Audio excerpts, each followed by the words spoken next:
Hi guys, welcome back to yet another episode of my e-newsletter. So this is actually the February edition, so if you have managed to watch the January one, thank you so much. So this is the second time that I actually pivoted my former PDF e-newsletter to the video format. So today I'm going to talk about what actually happened in January, so watch on to find out more. Alright, so the first segment is actually mainly for HDB owners, I would say former HDB owners. But when we look at the HDB market in the whole of 2021, the price actually rose 12.7% year on year. Right, so the last time that HDB prices actually moved so much, right, was in 2010, where it increased a total of 14.1%. Right, so in the year 2021, right, at 12.7%, it's actually the historical high. I would say the second historical high above 2010. Right, so if you are a HDB owner that has managed to offload your property in the tail end of 2021, a huge congratulations to you. Right, so the next thing about rising HDB prices will of course be HDB that crossed the $1 million mark. Right, so when we look at 2021, there are a total of 259 units that crossed the $1 million mark. And as compared to the year 2020, there were only 82 units that were sold above the $1 million mark. So this actually shows that HDB prices is really moving up very quickly. And if you are somebody that is also wanting to look at flats in the mature estate, right, the year 2022 will also see a lot of supply, because if you look at Gimo 8 in Buona Vista and Whampoa Dew or Whampoa, and also Telok Blangah Parkview, and also the Bio Crest, all these units are actually in the mature estate that will be injected in the fresh supply because they will be hitting its MOP mark in the year 2022. So what we will expect is that there will be even more $1 million flats coming into the supply in the year 2022.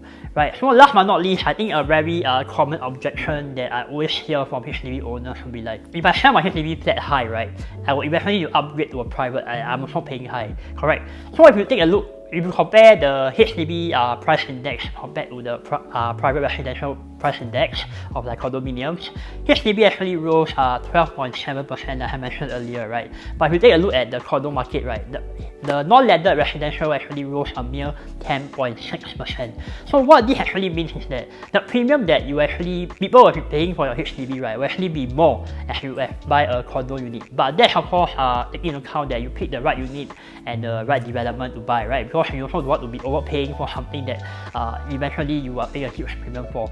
So nevertheless, if you want to find out a unit, what's the right unit to buy and what's the capital appreciation potential for that particular development unit, you know who to call, right? So the next segment I'm going to talk about is, alright, so if you are a landlord that has an expiring lease, you might actually want to lock down your next tenant for a longer period of time.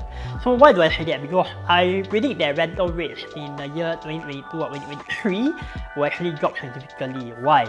Because if you look at it, right, COVID-19 pandemic is getting better, the borders are opening up, so I will see more foreigners returning to their home country. So this will cause the rental demand to drop.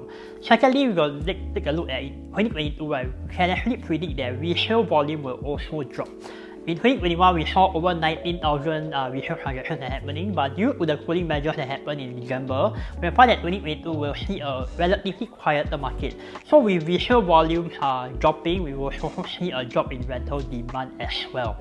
And thirdly, the most important point, we can look at the amount of fresh units that are entering the market. So when we look at URA statistics, right, we see a total of 12,000 units entering into the fresh supply. It means that people who are currently renting right now might see their homes getting ready in 2022 already.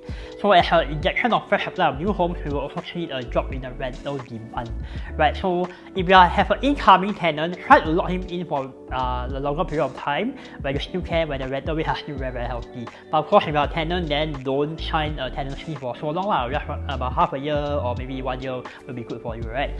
So anyway, we have come to the end of this video. So thank you for watching yet another episode of my e-newsletter. I hope that whatever I shared with you, you will find it helpful. And if you do considering hitting the like button and also hitting the subscribe button. And if not, I'll see you in the next month. And thank you for watching it again. I'll see you. Take care. Bye bye.